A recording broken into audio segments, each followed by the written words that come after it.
can you check yourself for personality disorders? Or maybe more specifically, can you confirm that you don't have a personality disorder? Okay.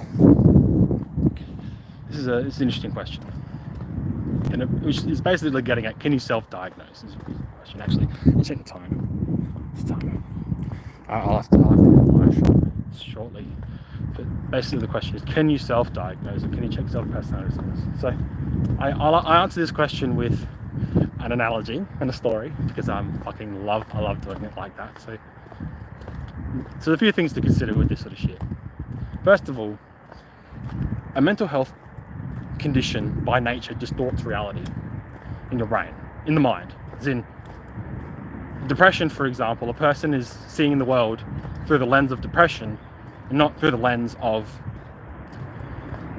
non-depression, right? So it's hard to self-evaluate when the mechanism that facilitates that, which is self-awareness, is distorted, right?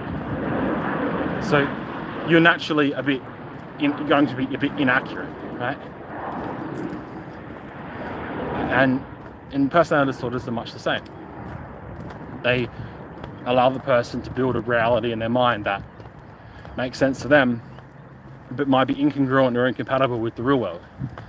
And therefore self-diagnosing is tough, because you're using self-awareness, which is by nature distorted, to self-diagnose, I suppose. So that's kind of the first consideration. The other part to it, which is, there's a lot of parts to it, I suppose. The other part to it that's like useful to think about, if that doesn't make sense, is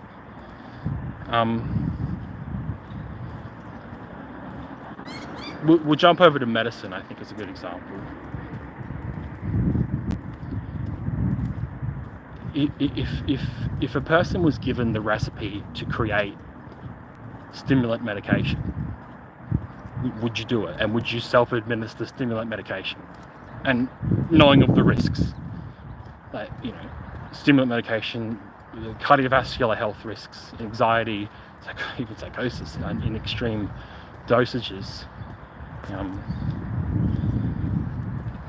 tolerance, which then gives rise to increasing the doses, which then give rise to abuse and dependency, right? So you could akin, I guess, self-diagnosis to self-medicating, where if you're given the recipe for Adderall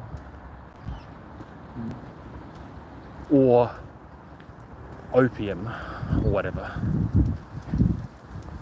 would you build it yourself and then administer it yourself?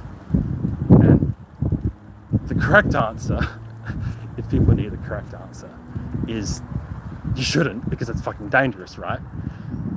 And you should seek a trained opinion, obviously, right? And that's, I think, a good philosophy for understanding self-diagnosis, where, okay, you have the tools. Anyone can pull the DSM off the net, ask ChatGPT or Gemini or whatever, like, the symptoms, and seek their own confirmation through their own investigation. But then if you branch off and you think, well, if for some reason a pharmacist gave me the recipe to Adderall, would I build the medication and self-administer? And some people would probably say yes, and whatever.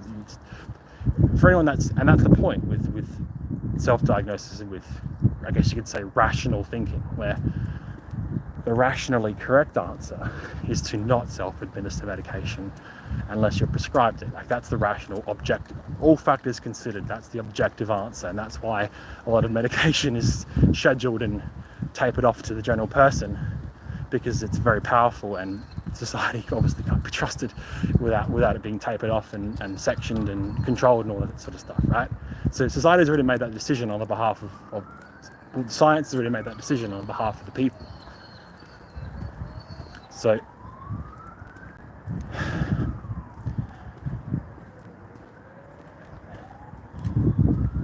the best thing to do with any mental health condition is to read about it a bit online,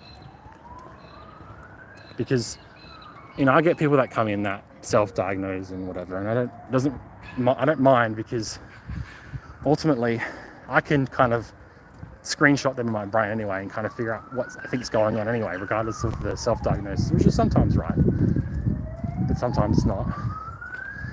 So I think the best thing to do with this sort of stuff is, yes, you have the tools, and yeah, like have a read online and whatever, that's fine, but I would never self-diagnose, ever.